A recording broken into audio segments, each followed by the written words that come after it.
طریقہ بتاؤ. 8 بجے کھڑے جاتے ہیں جماعت پر, اسی کا انتظار ہوتا ہے.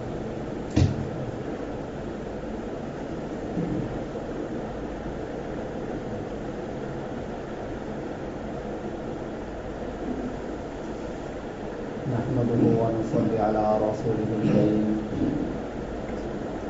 أما بعد فأعوذ بالله من الشيطان الرجيم. بسم الله الرحمن الرحيم. وقال إني ذاهب إلى ربي سيهدين. رب هب لي من الصالحين. فبشرناه بغلام حليم. فلما بلغ معه السعي قال يا بني إني أرى في المنام أني أذبحك فانظر ماذا ترى. قال يا أبت افعل ما تؤمر ستجدني إن شاء الله من الصابرين. صدق الله العظيم. سامعین محترم اور معزز ساتھیوں، اسلام میں ایک سال میں 2 تہواریں آتی ہیں. ایک کا نام عید الفطر اور ایک کا نام عید الاضحیٰ ہے. ایک 2 مہینہ پہلے گزر گئی جو رمضان کے بعد آتی ہے. وہ عید بھی اس لیے مناتے ہیں کہ رمضان میں چونکہ اللہ تعالیٰ کی طرف سے بہت ساری مغفرتیں رحمتیں اترتی ہیں،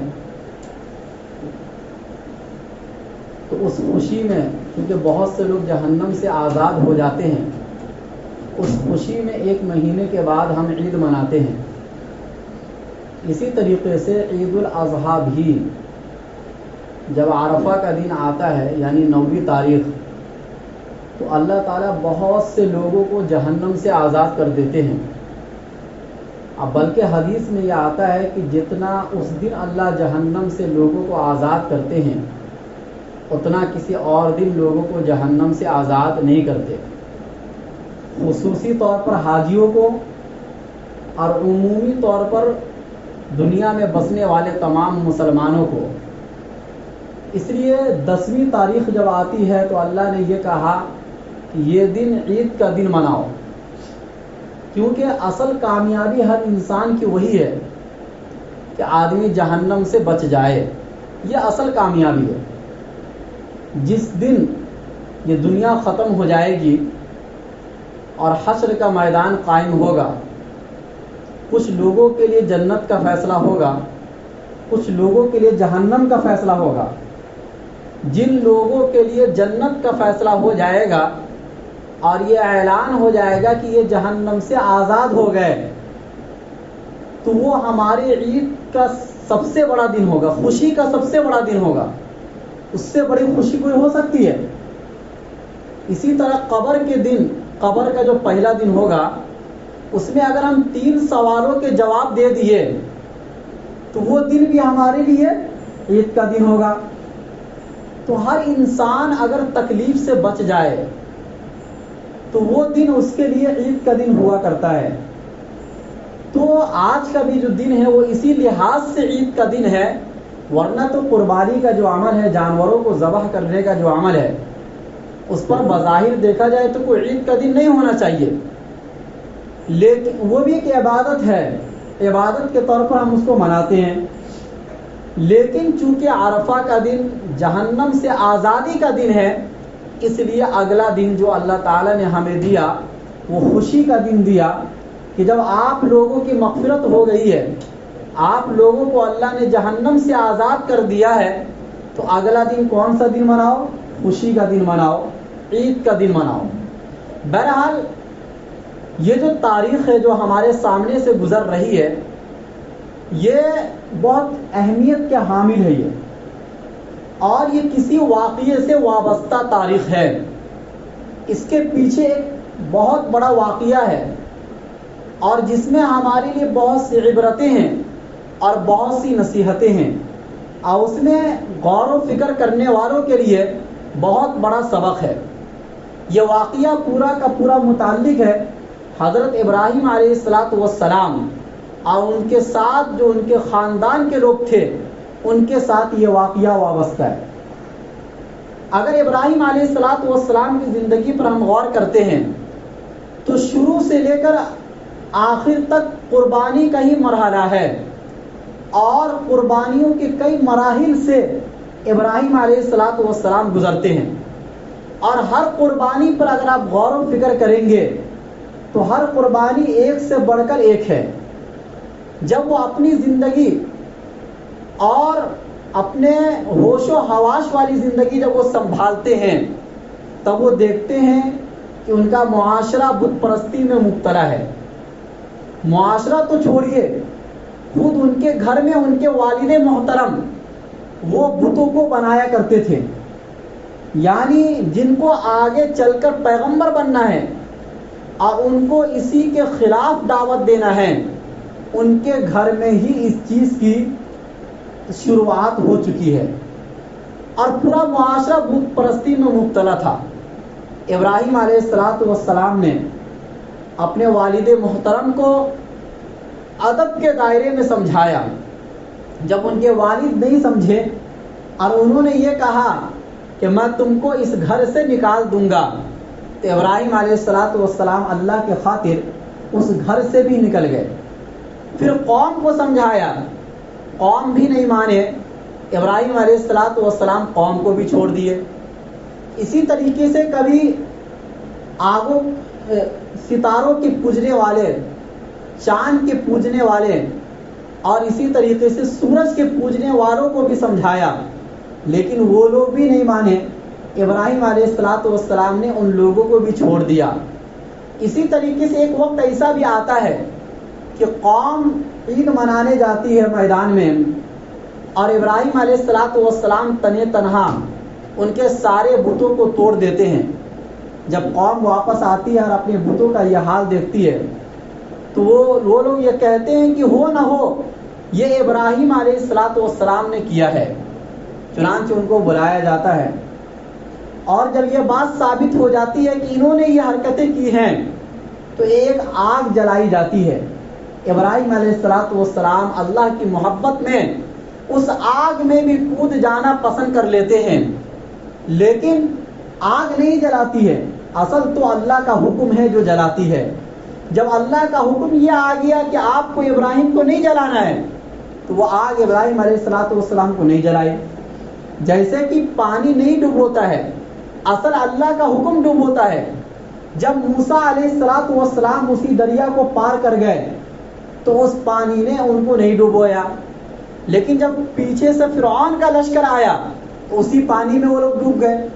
تو ایسی بہت سی نشانیاں قرآن کریم میں موجود ہے جس سے آپ کو پتہ چلے گا کہ کسی چیز میں کوئی تاثیر نہیں ہے، اصل اللہ کے حکم میں تاثیر ہے۔ جب اللہ کا حکم آیا کہ ابراہیم کو نہ جلائے آگ، تو ابراہیم علیہ السلام زندہ سلامت بچ کر نکل آئے۔ یہ بھی بہت بڑی قربانی تھی، اس سے بھی بڑی کوئی قربانی نہیں ہو سکتی ہے۔ اس کے بعد جب کسی نے ابراہیم علیہ السلام کا ساتھ نہیں دیا تو اپنے ملک عراق سے ہجرت کر کے ملک شام آ گئے، یعنی فلسطین۔ جب وہاں آئے تو راستے میں ان کو ایک اور جن کا نام تھا حضرت ہاجرہ خدمت کے طور پر ملی۔ بعد میں ابراہیم علیہ السلام ان سے نکاح کر لیے۔ تو اب ابراہیم علیہ السلام کی دو بیویاں ہیں، ایک حضرت سارہ اور ایک حضرت ہاجرہ رضی اللہ تعالی عنہما۔ دونوں کے ساتھ ملک شام میں رہ رہے تھے۔ اس کے بعد قرآن کریم نے یہ واقعہ نقل کیا ہے کہ ابراہیم علیہ السلام کی عمر جب 80 سال ہو گئی اور نہ حضرت سارہ سے کوئی اولاد اور نہ حضرت ہاجرہ سے کوئی اولاد، چنانچہ اللہ تعالیٰ کے سامنے وہ ہاتھ اٹھاتے ہیں اور اپنے لیے اولاد کی دعا کرتے ہیں۔ کتنے سال کی عمر میں؟ 80 سال کی عمر میں اپنے لیے اولاد کی دعا کرتے ہیں۔ قرآن نے اس واقعے کو اس طریقے سے نقل کیا کہ وَقَالَ إِنِّي ذَاهِبٌ إِلَىٰ رَبِّي سَيَهْدِينِ، کہ ابراہیم علیہ السلام نے کہا کہ میں اپنے رب کی طرف چلا جاؤں گا، ان قریب وہ میری رہنمائی کریں گے، یعنی ہجرت کے معاملے میں، اور کس طریقے سے ثابت قدم رہنا ہے اس معاملے میں میرا رب میری رہنمائی کرے گا، سیاح دین۔ اس کے بعد جب ابراہیم علیہ السلام کو تنہائی محسوس ہونے لگی تو فرمایا رب ہب لی من الصالحین، اے میرے پروردگار آپ مجھے ایک لڑکا عطا کیجئے جو لڑکا نیک ہو۔ کیا ہو؟ نیک ہو۔ اب اس دعا کے لفظ پر غور کیجئے۔ سب سے پہلے تو ابراہیم علیہ السلام نے کس کو پکارا؟ اولاد کے لیے اللہ تعالیٰ کو پکارا۔ یہ اس بات کا سبق دیتا ہے کہ اولاد صرف اور صرف اللہ تعالیٰ دیتے ہیں، یعنی دنیا کے ہر وہ چیز جو ما فوق الاسباب ہو، اسباب سے ہٹ کر ہو، وہ صرف اور صرف اللہ تعالیٰ سے مانگی جا سکتی ہے، دنیا کے کسی بھی آدمی سے یا کسی بھی بڑے بزرگ سے نہیں مانگی جا سکتی ہے، کیونکہ اولاد کا دینا یہ اسباب سے ہٹ کر ہے۔ اس لیے کہ بہت سے لوگ دنیا میں ایسے بھی آپ کو ملیں گے جو شادی شدہ ہیں اور وہ بہت علاج بھی کرا چکے ہیں لیکن پھر بھی ان کو اولاد نہیں ہوتی ہے۔ یہاں پر سبب موجود ہے، شادی ہونا یہی تو سبب ہے اولاد کا، لیکن اس کے باوجود بھی اولاد نہیں ہو رہی ہے۔ بہت سی مرتبہ ایسا بھی ہو سکتا ہے کہ سبب نہ ہو لیکن پھر بھی اولاد ہو جائے۔ چنانچہ آدم علیہ السلام کی پیدائش، حضرت حوا کی پیدائش، اور اسی طریقے سے حضرت عیسیٰ علیہ السلام کی پیدائش، ان تینوں کی پیدائش میں اگر آپ غور و فکر کریں گے تو یہاں پر سبب نہیں ہے، یعنی میاں بیوی اکٹھا جمع نہیں ہو رہے ہیں، لیکن اس کے باوجود بھی اولاد اللہ دے رہے ہیں۔ تو اللہ اگر دینے پر آئے تو اس طریقے سے بھی دے سکتے ہیں۔ ہاں، اللہ تعالیٰ کی عادت اور اللہ تعالیٰ کی سنت یہ ہے کہ عام طور سے اللہ اولاد اسی وقت دیتے ہیں جب وہ شادی شدہ ہو جائے، یا شادی شدہ ہونے کے بعد جو رشتہ قائم ہوتا ہے اس طریقے سے کوئی بھی مرد عورت کر لے تو اس کے بعد وہ بچہ پیدا ہو سکتا ہے۔ لیکن یہ ما فوق الاسباب ہے، یہ اسباب کے دائرے سے ہٹ کر ہے، اس لیے یہ صرف اور صرف اللہ تعالیٰ دے سکتے ہیں، اللہ کے علاوہ کوئی بھی نہیں دے سکتا ہے۔ اس لیے حضرت زکریا علیہ السلام کو بھی جب بڑھاپے کی عمر میں اولاد کی ضرورت پڑتی ہے تو حضرت زکریا علیہ السلام بھی اللہ کے سامنے ہاتھ اٹھاتے ہیں اور کہتے ہیں اے میرے پروردگار آپ مجھے ایک پاکیزہ اولاد عطا کیجیے، رب ہب لی من لدنک ذریۃ طیبہ انک سمیع الدعاء، بلا شبہ آپ دعاؤں کو سننے والے ہیں۔ اسی طریقے سے جب ابراہیم علیہ السلام کو ضرورت پڑی تو انہوں نے اللہ تعالیٰ سے مانگا۔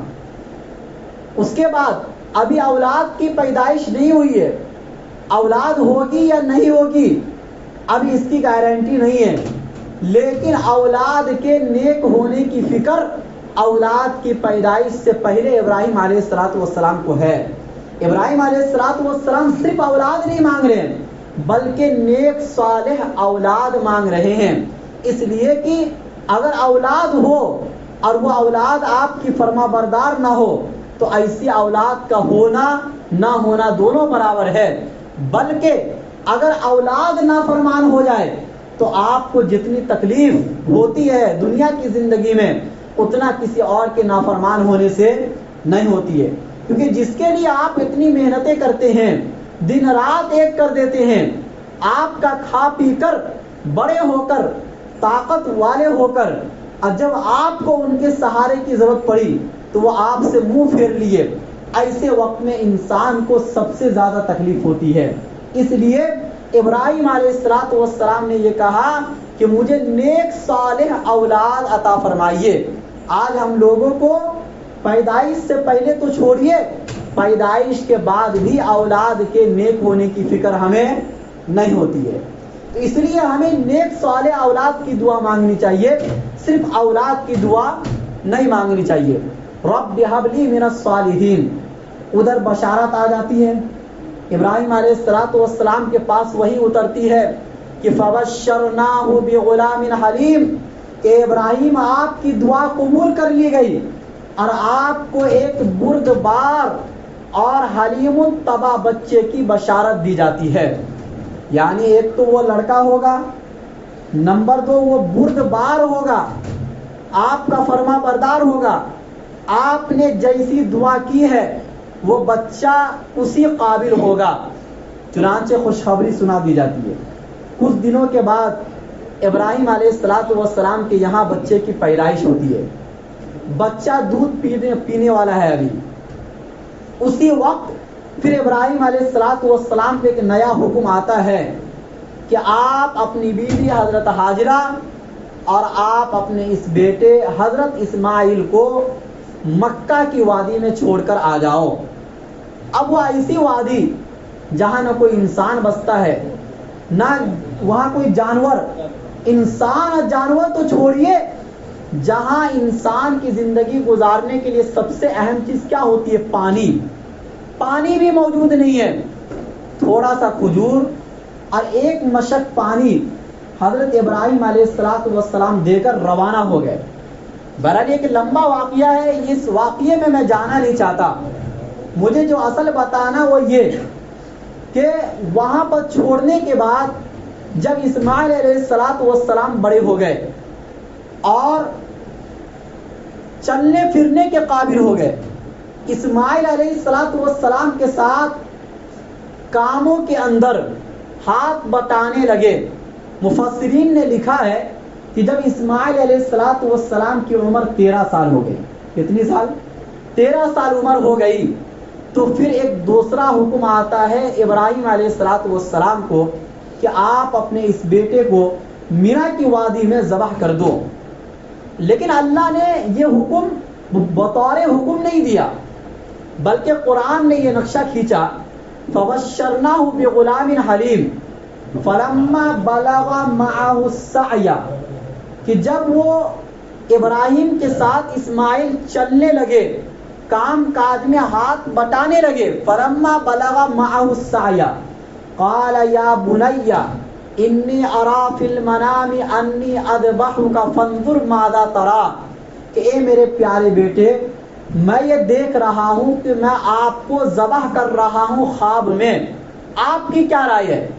یعنی ابراہیم علیہ السلام نے یہ چیز خواب میں دیکھی تھی. اللہ نے اپنے پیغمبر کو جبرائیل امین کے ذریعے سے یا براہ راست حکم نہیں دیا تھا کہ آپ اپنے بیٹے کو ذبح کر دو. اب اس میں حکمت کیا تھی؟ خواب میں دکھانے میں حکمت یہ تھی کہ اگر اللہ تعالیٰ حکم دے دیتے براہ راست کہ آپ اپنے اس بیٹے کو ذبح کرو، اب اس کے بعد جا کر ذبح کرتے تو یہ بھی ایک کمال ہوتا، لیکن اتنا بڑا کمال نہیں ہوتا جتنا کہ ابراہیم علیہ السلام کو خواب میں وہ چیز دکھائی گئی. اب خواب میں دیکھی ہوئی چیز حقیقت نہیں ہوتی، اس کی تعبیر ہوتی ہے، اس کی تعبیر ہوتی ہے. بہت سی مرتبہ خواب دیکھنے والا خواب خراب دیکھتا ہے لیکن اس کی تعبیر اچھی ہوتی ہے. تو یہ تو جو خواب دیکھنے والے لوگ ہیں، خوابوں کی تعبیر بتانے والے لوگ ہیں، جو اس کے ماہرین ہوتے ہیں، آپ ان سے پوچھ سکتے ہیں کیسے کیسے خواب کی کیسی کیسی تعبیر ہوتی ہے. تو ابراہیم علیہ السلام اس کی تعبیر نکال سکتے تھے کہ ہو سکتا ہے اس کا کچھ اور مطلب ہو سکتا ہے بیٹے کے نام پر کچھ روپیہ صدقہ کر دو، یا بیٹے کے نام پر جانور ذبح کر دو، یہ سب اس کی تعبیر نکل سکتی تھی. لیکن ابراہیم علیہ السلام تو ابراہیم علیہ السلام تھے، خلیل اللہ تھے، اللہ کے دوست تھے. وہ اللہ کے حکم میں تعبیر کرنا، تعبیر نکالنا، یہ ان چیزوں کو وہ صحیح نہیں سمجھتے تھے. بہرحال ابراہیم علیہ السلام یہ سمجھ گئے کہ مجھے اس کا حکم ہوا ہے. اور نبی کا جو خواب ہوتا ہے وہ وحی کے درجے میں ہوتا ہے، حکم کے درجے میں ہوتا ہے. ابراہیم علیہ السلام اپنے بیٹے سے مشورہ لینے کے لیے آ گئے کہ آپ کی کیا رائے ہے.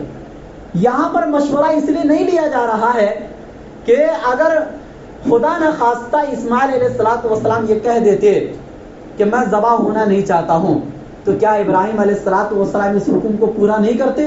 ایسا نہیں تھا، بلکہ مشورہ اس لیے لیا جا رہا ہے تاکہ اس اسماعیل کا اللہ کے ساتھ کیا تعلق ہے، اللہ کے ساتھ کیا جذبہ ہے، کیا پیار اور محبت ہے، یہ ان کی زبان سے میں دیکھنا چاہتا ہوں، یہ ان کی زبان سے میں دیکھنا چاہتا ہوں. اور اسماعیل علیہ السلام بھی تربیت یافتہ تھے ایک نبی کے گھرانے کے، چنانچہ وہ سمجھ گئے کہ یہ خواب نہیں بلکہ اللہ تعالیٰ کا حکم ہے، اور انہوں نے یہ کہا یا ابت افعل ما تؤمر ستجدنی انشاء اللہ من الصابرین، کہ اے میرے ابا جان آپ کو جس چیز کا حکم دیا گیا ہے آپ اس کو کر گزریے۔ چنانچہ یہ نہیں کہا کہ آپ کو خواب میں جو چیز دکھائی گئی ہے آپ اس کو کر گزریے، بلکہ آپ کو جس چیز کا حکم دیا گیا ہے آپ اس کو کر گزریے۔ فرمایا کہ یا ابت افعل ما تؤمر ستجدنی انشاء اللہ من الصابرین، آپ ان قریب مجھے انشاءاللہ اگر اللہ نے چاہا تو صبر کرنے والوں میں سے پائیں گے۔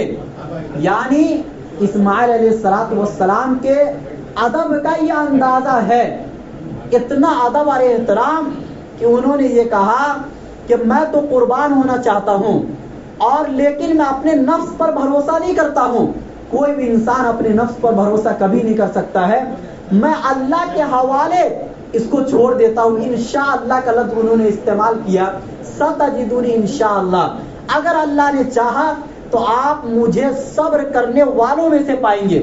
یہ نہیں کہا کہ میں صبر کر کے دکھا دوں گا، بلکہ غایت تواضع اور انکساری کی بنیاد پر یہ فرمایا کہ دنیا میں بہت سے صبر کرنے والے لوگ ہیں، انشاءاللہ ان لوگوں میں سے میں ایک ہوں گا۔ یعنی ہم اور آپ عام طور سے جب تیار ہو جاتے تو کیا کہتے ہیں میں یہ کر کے دکھا دوں گا، ایک تکبر والا جملہ ہوتا ہے۔ اسماعیل علیہ السلام کو یہ پسند نہیں آیا کہ میں یہ کہوں کہ میں ذبح ہو کر دکھلا دوں گا، بلکہ یہ کہا کہ دنیا میں بہت سے لوگ صبر کرنے والے ہیں، یہ بھی میرے صبر کا ایک موقع ہے، میں اس موقع پر ان لوگوں میں سے شامل ہو جاؤں گا جو صبر کرنے والے لوگ ہیں۔ ستجدنی انشاءاللہ من الصابرین۔ قرآن نے آگے واقعہ نقل کیا کہ فلما اسلما، کہ جب وہ دونوں اللہ کے حکم کی تابع داری کر لیے۔ اب دیکھو اس چیز کو اللہ تعالیٰ نے لفظ اسلام سے تعبیر کیا، کیا یہ بات بتانے کے لیے عربی زبان کے اندر اللہ تعالیٰ کے پاس کوئی اور لفظ نہیں تھا؟ بالکل تھا۔ اللہ چاہتے تو لفظ اسلام کے علاوہ کوئی اور لفظ استعمال کر سکتے تھے اس واقعے کو بتانے کے لیے، لیکن ابراہیم علیہ السلام کا بغیر شک و شبہ کے خواب کو حقیقت سمجھ لینا اور اسماعیل علیہ السلام کا اپنے باپ کے حکم پر لبیک کہہ دینا بغیر کسی شک و شبہ کے، بغیر سوال کے، ورنہ اس بیٹے کے لیے یہ جائز تھا کہ وہ یہ سوال کر سکتے تھے کہ اللہ اے میرا ابا جان میری غلطی کیا ہے، اور اگر غلطی ہو بھی جائے تو غلطی کی سزا تو قتل تو نہیں ہوتی ہے، اور آج تک ایسی کوئی سزا نہیں آئی شریعت، کسی بھی شریعت کے اندر کہ جس میں قتل کا حکم ہو۔ اور تیسری بات یہ کہ میں ایک بچہ ہوں، بچے سے ویسے بھی غلطی ہو جائے تو اس کو معاف کر دیا جاتا ہے، تو یہ سب باتیں تھی، یہ تعبیر ہو سکتی تھی۔ اسی طریقے سے ابراہیم علیہ السلام بھی اللہ تعالیٰ سے یہ کہہ سکتے تھے، یہ سوال رکھ سکتے تھے کہ اللہ ایک تو بڑھاپے کی عمر میں نے آپ سے ایک بچہ مانگا تھا اور آپ نے ایک بچہ دیا بڑھاپے کی عمر میں، یہ میرے لیے سہارا بنتا، مجھے بہت خوشی ہوئی تھی جب یہ پیدا ہوا تھا، اور ابھی یہ بچہ ہے، میں یہ سوچا کہ یہ میرے لیے بڑھاپے میں سہارا بنے گا، میری ضرورتوں کو پورا کرے گا، پھر اچانک آپ کا حکم آ جاتا ذبح کرنے کا، اور یہ ذبح کرنے میں نہ میرا کوئی فائدہ ہوگا نہ آپ کا کوئی فائدہ ہوگا۔ حقیقت میں کوئی فائدہ ہے؟ کوئی فائدہ نہیں ہے، بڑھاپے کی عمر میں اولاد سے خالی ہو جاؤں گا، لیکن انہوں نے حکم کو مانا۔ اسی حکم کے نام کو تعبیر کرنے کے لیے قرآن نے لفظ اسلام سے تعبیر کیا اور یہ کہا کہ یہ مت سمجھنا کہ اسلام کوئی اور چیز ہے، اسلام کی حقیقت بس یہی ہے کہ اللہ نے جو حکم آپ کو دیا، آپ کی عقل میں آئے یا نہ آئے، بس آپ کو مان لینا ہے بغیر کسی شک و شبہ کے، بغیر کسی سوال کے، جیسا کہ ابراہیم اور اسماعیل نے اس حکم کو مانا تھا۔ فلما اسلما وتلہ للجبین، اور جب ابراہیم نے اسماعیل کو پیشانی کے بل لٹا دیا، اب اس کے بعد کیا ہوا؟ قرآن نے اس کو بیان نہیں کیا، اس لیے کہ یہ اتنا عجیب و غریب واقعہ تھا جس کو قرآن کریم نے یہ کہا کہ یہ لفظوں میں بیان نہیں کیا جا سکتا ہے۔ اے مسلمانوں، تم لوگ بھی جانور کو ذبح کرو، پھر تمہیں وہ کیفیت کا اندازہ ہوگا جس کیفیت کے ساتھ ابراہیم نے اپنے بیٹے کو ذبح کیا تھا۔ کیونکہ اس کو محبت کو لفظوں میں آپ کیسے بیان کر سکتے ہیں؟ اتنی بڑی محبت کہ جس محبت کی کوئی انتہا نہیں ہو سکتی ہے، جس آزمائش کو خود قرآن کریم نے یہ کہا ان ھذا لہو البلاء المبین، یہ اے ابراہیم یہ تو بہت بڑی آزمائش ہے۔ چنانچہ واقعہ آگے کیا ہوا اس کو تو قرآن نے نقل نہیں کیا، لیکن قرآن نے اتنے حصے کو ضرور نقل کیا جو اہم تھا۔ وہ کیا تھا؟ آواز آئی وَنَادَيْنَاهُ أَن يَا ابراہیم، ہم نے ابراہیم کو آواز دی قد صدقت الرؤیا، کہ تحقیق کہ آپ نے خواب کو سچ کر دکھلایا۔ یعنی خواب میں جس طرح آپ نے دیکھا تھا بیٹے کو ذبح کرتے ہوئے، آپ نے اس کام کو پورا کر دیا، آپ کے ذمے جتنا تھا اتنا آپ نے کر دیا۔ اب ذبح ہو یا نہ ہو یہ میرے ذمے ہے۔ میں نے چھری کو یہ حکم دیا کہ آپ جو ہے اسماعیل کے گردن پر چلنا نہیں ہے، یعنی کاٹنے کے لیے بس ایک رسم پورا کرنا ہے، کیونکہ میرا مقصد نہ ابراہیم کو تکلیف دینا ہے اور نہ میرا مقصد اسماعیل کو ذبح کرنا ہے، بلکہ اسماعیل کو تو ایک پیغمبر بننا ہے اور ان کی نسل میں حضرت محمد الرسول اللہ صلی اللہ علیہ وسلم کو آگے چل کے آنا ہے۔ اتنی بڑی نعمت جو ہمیں ملنی تھی آگے چل کے کئی سو سالوں کے بعد، انہی کی نسل سے ان کا ذبح ہونا کیسے مقصود ہو سکتا تھا؟ لیکن بہرحال ابراہیم علیہ السلام کو تو یہ نہیں معلوم تھا نا کہ یہ ذبح ہوں گے یا نہیں ہوں گے، ان کے لیے تو بہت بڑی آزمائش تھی اور انہوں نے وہ کام کر کے دکھلا دیا۔ اللہ تعالیٰ جو ہیں یہ نہیں دیکھتے ہیں، نتیجہ نہیں دیکھتے ہیں، بلکہ اللہ تعالیٰ یہ دیکھتے ہیں کہ آپ نے اس کام کے کرنے کے اسباب کو اکٹھا کیا کہ نہیں کیا۔ بہرحال واقعات ابراہیم علیہ السلام کے بہت لمبے، کل بھی جمعہ ہے انشاءاللہ آگے اس کے اوپر بیان ہو جائے گا۔ ابھی فی الحال چندے کے لیے جھولی ایک میں جو ہے دو ہوتا ہے تین، اچھا امام ایک میں جو ہے امام اور مؤذن صاحب کا جو ہے ہدیہ ہوگا یعنی عیدی، اور دوسرے میں مسجد کا چندہ جمع ہوگا۔ آپ لوگ جو ہے دل کھول کر تعاون کیجئے، کیونکہ بہرحال مسجد کو بھی بہت ضرورت ہے۔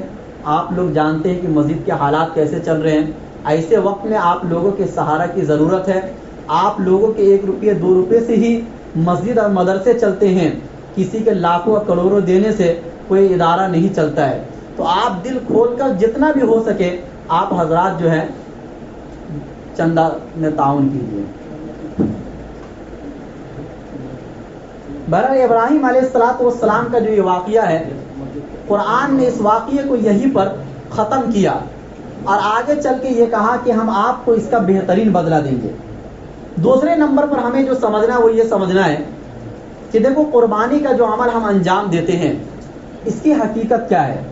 قرآن نے تو ایک جگہ پر بیان کیا لن ینال اللہ لحومها ولا دماؤها ولکن ینالہ التقوی منکم، کہ اللہ تعالیٰ تک نہ گوشت پہنچتا ہے اور نہ اس کا خون پہنچتا ہے، لیکن تمہارے دلوں کا جذبہ، تمہارے دلوں کی محبت، تمہارے دلوں کا اللہ سے جو تعلق ہے وہ تعلق اللہ تعالیٰ تک پہنچتا ہے۔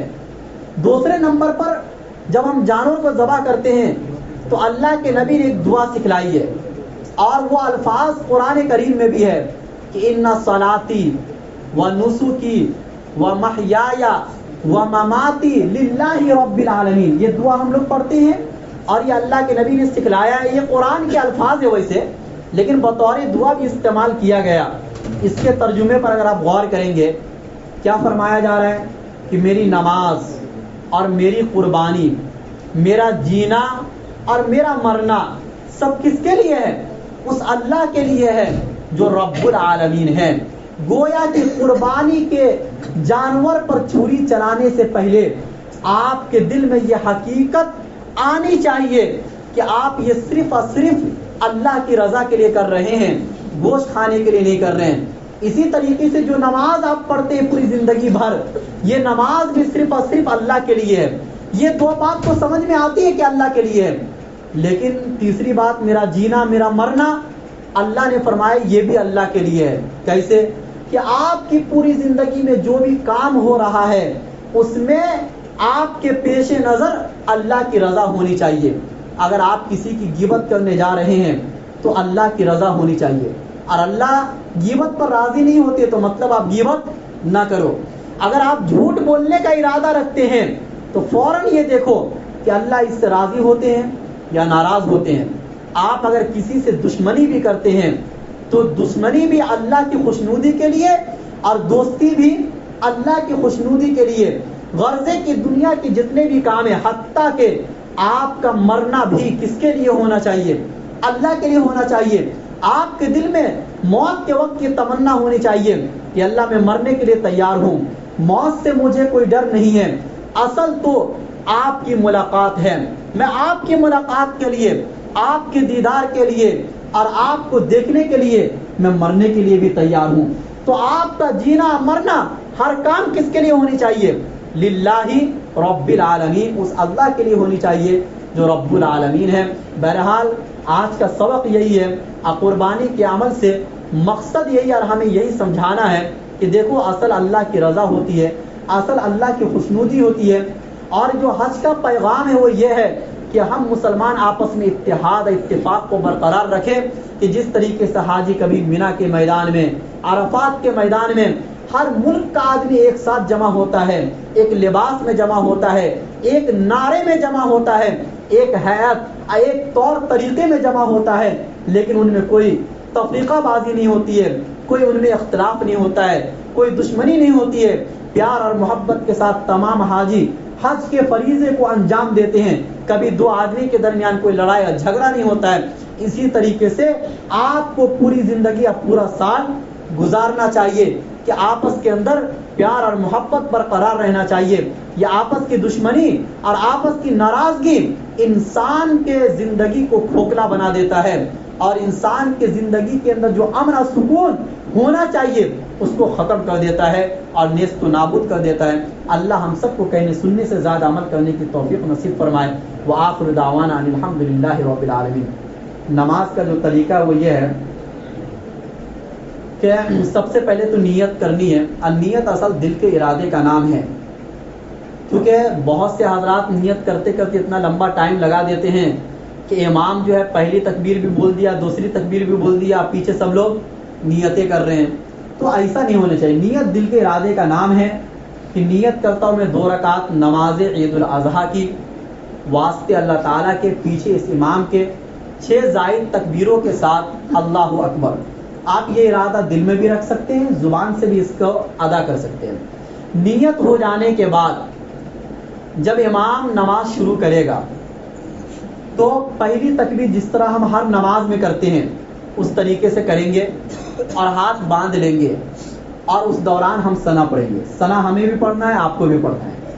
پھر ثنا پڑھنے کے بعد جو پہلی تکبیر ہوگی اس میں ہاتھ اٹھا کر چھوڑ دینا ہے. پھر دوسری تکبیر میں بھی ہاتھ اٹھا کر چھوڑ دینا ہے. پھر تیسری تکبیر میں ہاتھ اٹھا کر باندھ لینا ہے. پھر تعوذ تسمیہ سورہ فاتحہ پھر سورت ملانے کے بعد رکوع سجدہ ہو جانے کے بعد 1 رکعت مکمل ہو جائے گی.